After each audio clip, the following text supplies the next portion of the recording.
Welcome to the second workout in the first week for the FORCE program. Before we get started, make sure you hang up the TRX suspension trainer the right way and make sure you will have done your mobility workout. In this workout, you're going to notice a higher emphasis on lower body. And we're really going to be focusing on maintaining that good core strength and stability and working through breaking at the hips or hip hinging as well as single leg work. So before we get started, remember we're going to be bringing you 3 athletes at 3 different levels of intensity. Make sure you know what level you should be working at. Focus on the movement first, learn your appropriate level of progression, earn your right to move forward, and focus on what you're doing. All right, let's get after it. The first exercise is going to be the TRX hip press. So you want to adjust the straps so the bottom of those foot cradles are hitting you about mid-calf.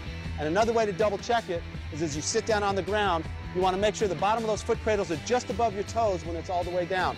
So now go ahead and let yourself lay back, drop your heels in. Make sure you got the straps up good on your heels. And now for level 1, you're going to start with straight legs. Level 2 and 3, you're going to bend your knees so they're right on top of your hips. And 45 seconds begins now.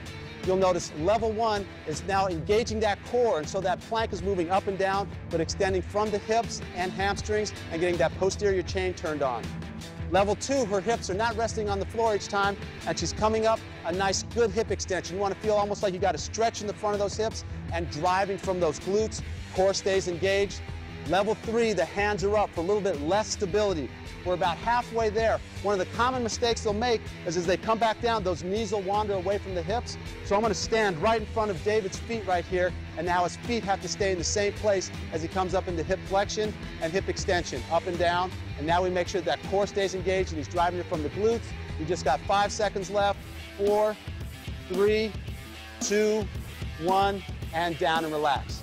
Now, next move is going to be our TRX overhead back extension. So now you're going to adjust the TRX so it's at mid-length. You're going to stand facing the anchor point. So we just start to warm up this hip flexion and extension, driving from the glutes with a strong core. We're going to take that same movement pattern and we're going to have it from a standing position. You're going to start in that end range. So you want to stand up so you're feeling nice and tight. That posterior chain is turned on. You want to feel biceps by the ears. You don't want to have your arms in front of your head. Nice and strong here.